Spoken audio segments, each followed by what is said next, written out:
हर हर महादेव दोस्तों, आशा करते हैं कि आप लोग कुशल मंगल खुश होंगे। महादेव आपका कल्याण करें। तो दोस्तों, श्रीमद् भगवत गीता का पाठ जारी है। पिछला जो एपिसोड था वो 15वां श्लोक आपने देखा था, और उस श्लोक में व्याख्या थी अलग अलग शंख की जो श्री कृष्ण ने बनाया था। पचजन्य शंख था, और जो फिर अर्जुन ने बजाया, अर्जुन ने अलग शंख बजाया, और जो भीमसेन था, भीमसेन ने एक अलग शंख बजाया। और ये जो जितने भी शंख थे, इस शंख का एक वर्णन दिया हुआ था, एक बहुत ही सुंदर व्याख्यान दी हुई थी श्लोक 15 में। अब हम आगे बढ़ेंगे और श्लोक 16 को देखेंगे कि श्लोक 16 में क्या व्याख्यान दिया हुआ है। देखिए, इसीलिए श्रीमद् भगवत गीता का हम ये पाठ कर रहे हैं जहाँ पे आपको टीका सहित समझ में आता है। श्रीमद् भगवत गीता का टीका वर्जन जो होता है, इसमें आपको अच्छे से डिटेल एक्सप्लेनेशन दी होती है, ना ही श्लोक की बल्कि जो व्याख्या दी होती है उसे भी अच्छे से समझाया होता है। तो श्रीमद् भगवत गीता समझने में ये बहुत ही मदद करता है ज्यादा, और इसीलिए हम इसका पाठ करते हैं ताकि आप इसे डिटेल समझें। और हमें श्रीमद् भगवत गीता का पाठ या श्रवण करने से ज्यादा उसे समझना है, उसके गुणों को समझना है, और वो हमसे क्या कहना चाहता है वो हमें समझना है। ठीक है, तो चलिए आप चैनल को जल्दी जल्दी सब्सक्राइब कर लीजिए, क्योंकि यहीं पे आपको सारे पुराण मिलेंगे। एस्ट्रो, वास्तु, अध्यात्म, मोक्ष सब कुछ एक ही चैनल पे, एक ही जगह आपको मिल जाएगा। तो जल्दी जल्दी सब्सक्राइब कर लीजिए, और कुछ सवाल हो तो जरूर बोलिएगा। एंड हम लोग शुरू करते हैं 16वें श्लोक को, देखते हैं कि इसमें क्या व्याख्या है। तो हर हर महादेव, ओम नमो नारायण। श्रीमद् भगवत गीता का 16वां श्लोक कुछ इस प्रकार है।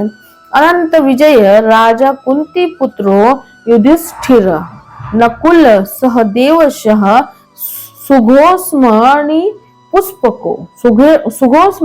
पुष्पको। तो ये जो है अनंत विजयी राजा कुंती पुत्रो युधिष्ठिर नकुल सहदेवशः सुघोषमणि पुष्पको, ऐसा श्लोक है जिसका जो कुंती पुत्र का मतलब है कुंती पुत्र, राजा यानी राजा, युधिष्ठिर यानी युधिष्ठिर ने अनंत विजयम यानी अनंत विजय नामक शंख बजाया, तथा नकुल यानी नकुल, चह यानी और, सहदेव यानी सहदेव ने, और सुघोष मणि पुष्पो यानी सुघोष और मणि पुष्प नामक शंख बजाए गए। अब इसकी व्याख्या देखते हैं।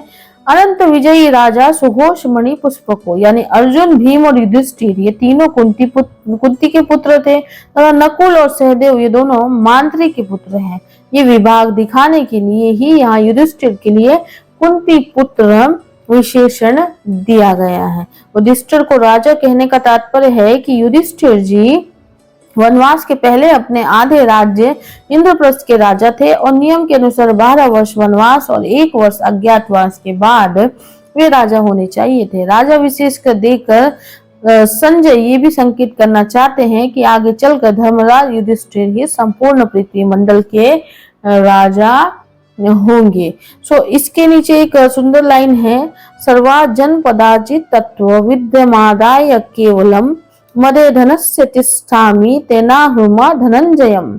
ये एक सुंदर श्लोक है महाभारत का और श्रीमद् भगवत गीता का। तो ये 16वां श्लोक था जिसमें बताया गया कि जो अलग अलग तरीके के शंख बजाए गए थे। तो पिछला जो 15 श्लोक था उसमें भी कुछ शंख के व्याकरण दिए हुए थे, कुछ विवरण दिए हुए थे, और 16वें श्लोक में भी जो शंख है उसका व्याकरण दिया हुआ है। कि ऐसे तो बताया गया है कि जो राजा थे वो अपने युधिष्ठिर ही थे, एंड वनवास जब उन्हें हुआ, वनवास के बाद भी उन्हें राजा बनना चाहिए था, लेकिन कौरवों की वजह से वो नहीं बन पाए।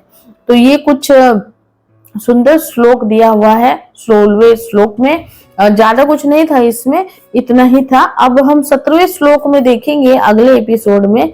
17वें और 18वां श्लोक एक साथ दिया हुआ है, तो 17 और 18वें श्लोक को देखेंगे और उसकी व्याख्या पढ़ेंगे। अब आपने 16वां श्लोक देखा, तो 16वें श्लोक को हमने 2 बार इसलिए पढ़ा है क्योंकि देखिए श्लोक जितना पढ़ते हैं उतना अच्छा रहता है। मन में एक वाइब्रेशन होती है, एक चीजें एक अच्छी तरीके से वर्क करती है, आपका दिमाग संतुलित होता है। तो जब भी आप श्लोक पढ़ें या श्रवण करें तो उसे 2 बार भी ध्यान में लेना चाहिए। पता नहीं क्यों, पर हमने 2 बार इसे पढ़ा क्योंकि अच्छा लगा हमें ये पढ़ के। कुछ श्लोक बहुत ही अच्छे लगते हैं जिन्हें लगता है कि बार बार पढ़ना चाहिए, तो वो चीज है। तो ये हमने पढ़ा। अभी चलिए अगले एपिसोड में मिलेंगे हम 17वें और 18वें श्लोक के साथ। ये था 16वां श्लोक। आपको अच्छा लगा, कैसा लगा, आप कुछ भी बोलना चाहें तो जरूर कमेंट करिएगा और अपनी भावनाओं को कमेंट में जरूर लिखिएगा। हम आपसे मिलेंगे अगले एपिसोड में। तब तक अपना बहुत बहुत ख्याल रखिए। हर हर महादेव।